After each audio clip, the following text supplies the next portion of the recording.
Bakit daw kailangang matuli ng takbo ng ambulansya gayong hindi naman emergency ang kaso ng pasyente? Yan ang hinanakit ngayon ng anak ng mag-asawang namatay sa naaksidenteng ambulansya sa Skyway. Nakatutok si Salima Refran, exclusive. Hindi ko kayang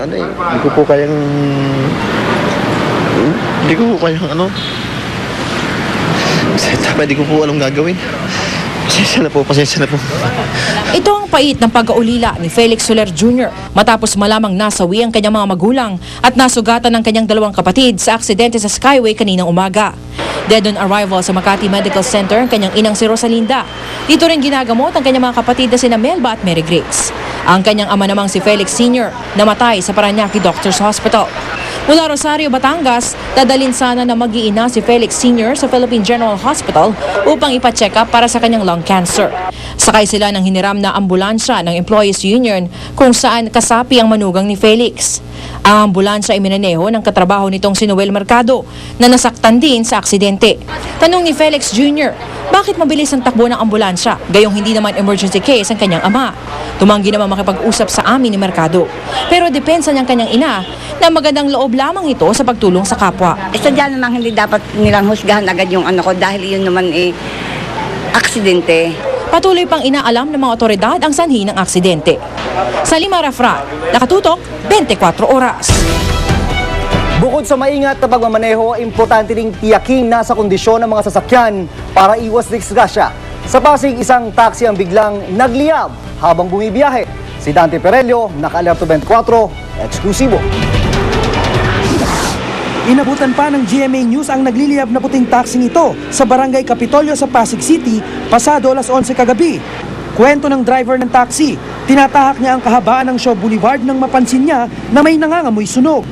Sinundan daw ito ng usok na nagmumula sa hood, kaya agad raw siyang tumabi. Di raw ito ang unang beses na nangyari ito. 4 na buwan pa lang daw ang nakakaraan nang unang masunog ang taxi. Dati nasunog din to. Kaso lang, pag alam ko na may apoy na, nabuksan ko yung hood, saka ako nabusan ng tubig, wala na, hindi natuloy. Tapos tinanggal ko yung sa battery. Yun, eto hindi mabuksan na wala na Siguro tumigas na yung pinaka kable. Kaya wala, hindi ko na nabuksan hanggang sa lumaking Mabuti na lamang at mabilis na nakaresponde ang mga bumbero. May posibilidad kasi na sumabog ito dahil LPG ang ginagamit ng taxi. Nagkataon pang nakahinto malapit sa isang tindahan ng paputok ang taxi ng masunog. Ayon sa BFP, faulty electrical wiring ang hinihinalang pinagmula ng apoy. Pero di raw dapat magpanik pag nangyari ito. Iangat natin yung hood and then Buksan mo siya. tanggalin natin yung connection ng battery. Para ano yun? Para hindi na kumalo? Kasi pagka-electrical, naturalmente yung kuryente, tuloy-tuloy pong dumalo yun, sira po yung kanyang sasakyan. Kaya payo nila sa mga motorista na i-check palagi ang kanilang mga sasakyan bago ito gamitin para maiwasan ang ganitong insidente. Dante Perello, naka-alerto 24.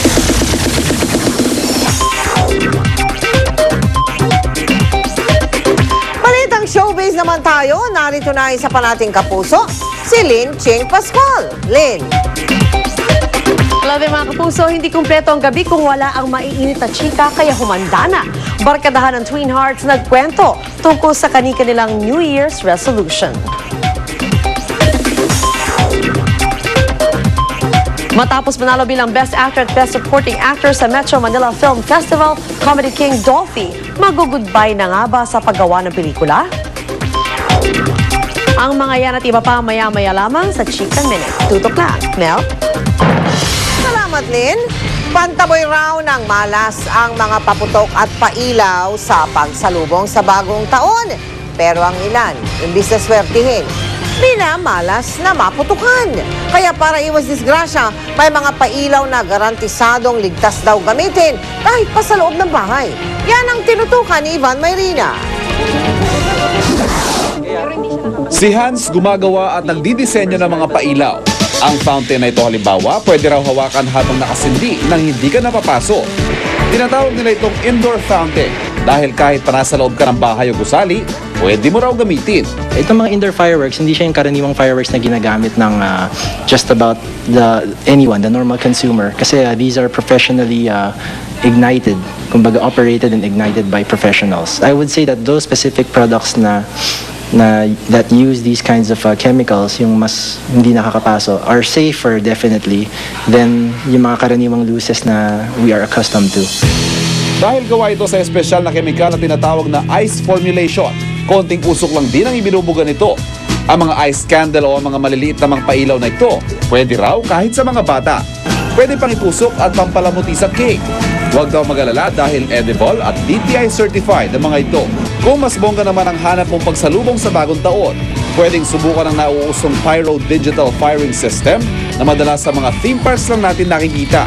Karaniwang ginagamit ito sa mga corporate events. Sa pamamagitan ng computer, nagiging synchronized at pulido ang pagsabog ng makukulay na fireworks sa kalawakan. Yung hindi magawa ng tao na sa mano-manong pagpindot, nagagawa ng computer, as in all the instructions. If you did your choreography very well, it will shoot all the things you want at the right time, at the exact moment that you want them to fire. Sa computer nilalapat ang tamang musika, tinaayos ang timing sa pagsabog at pag-ilaw ng mga fireworks. Ang resulta, isang nakakaaliw at nakamamanghang fireworks display na kukumpleto sa iyong gabi. Salubungin natin ang bagong taon ng maiingay at makukulay na selebrasyon. Pero dapat pa rin tandaan na hindi kailangang isakripisyo ang kaligtasan kapalit ng panandali ang kasiyahan. Ivan Mayrina, nakatutok, 24 oras.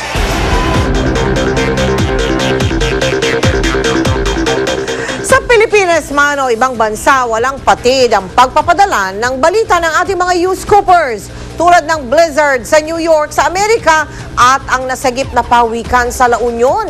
Nakatutok si Josh Villanueva. Matapos ang Pasko, matinding blizzard ang tumama sa New York sa Amerika. Kitang-kita ang kapal ng niebe sa mga litrato ni news scooper Michael Bernardo. Balot sa snow maging ang mga sasakyan. Kinaliwan naman ng mga taga San Juan sa La Union ang pawikang ito. Nasagip ito ng isang residente sa Dalampasigan noong linggo at agad na nireport sa pulisya. Pansamantala itong nilagay sa isang man-made lake sa parke. Pwede rin kayong magpadala ng mga video at litrato ng mahahalagang balita. Mag-log on lang sa www.uscoop.tv.